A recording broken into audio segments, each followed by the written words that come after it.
एक बार की बात है, एक छोटे से गांव में रवि नाम का एक लड़का रहता था। रवि का कोई परिवार नहीं था और वह अपने घर में अकेला ही रहता था। उसकी जिंदगी का एकमात्र सहारा उसका सबसे अच्छा मित्र मोहन था।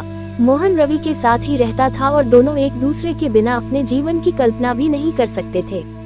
रवि का रोजाना का काम अपने खेत में जाकर मेहनत करना और फिर शाम को घर वापस आना था।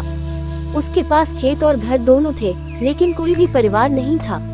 मोहन उसका सच्चा साथी था और रवि की हर मुश्किल घड़ी में उसका साथ देता था। एक दिन मोहन ने सुना कि जंगल में एक बोलने वाली चिड़िया रहती है।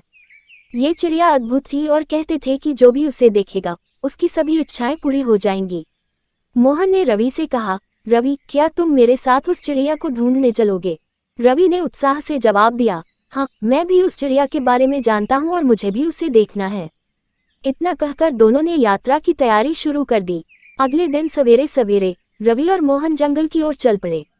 वे रास्ते में कई पेड़ पौधों और जीव जंतुओं को देखते हुए जंगल की गहराई में चले गए। कुछ देर बाद जब वे थक गए तो एक बड़े पेड़ के नीचे बैठ गए। वहां कुछ समय बाद एक बूढ़ा तांत्रिक आया। तांत्रिक ने उन्हें देखा और पूछा, तुम दोनों यहाँ क्यों बैठे हो? मोहन ने उत्साह से जवाब दिया, हम एक बोलने वाली चिड़िया की खोज करने निकले हैं। तांत्रिक मुस्कुराते हुए बोला, क्या तुम सच में उस चिड़िया को देखना चाहते हो? मोहन ने दृढ़ता से कहा, हाँ, मैं उस चिड़िया को देखना चाहता हूँ। तांत्रिक ने सोचते हुए कहा, तुम्हें जंगल में और आगे जाना होगा। वहाँ एक पेड़ मिलेगा जिस पर वह चिड़िया रहती है, पर याद रखना, वह चिड़िया हमेशा उस पेड़ पर नहीं रहती। वह अपने खाने और पीने का बंदोबस्त करने के लिए कहीं भी जा सकती है। इसलिए तुम्हें लगातार 5 से 7 दिन यहाँ आना पड़ेगा, तभी तुम उसे देख पाओगे। इतना कहकर बूढ़ा तांत्रिक वहां से चला गया। रवि और मोहन ने आगे बढ़ने का निर्णय लिया और चलते चलते उन्हें एक तालाब मिला।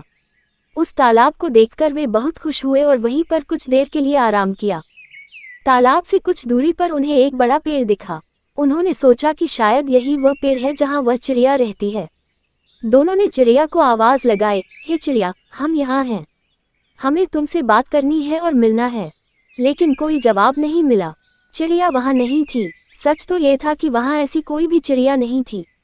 गांव वालों की और तांत्रिक की यह सिर्फ काल्पनिक कहानी थी, जिस कहानी को समझने में रवि और मोहन को जरा भी देर नहीं लगी। वह दोनों समझ गए थे, ऐसी यहाँ कोई भी चिड़िया नहीं रहती।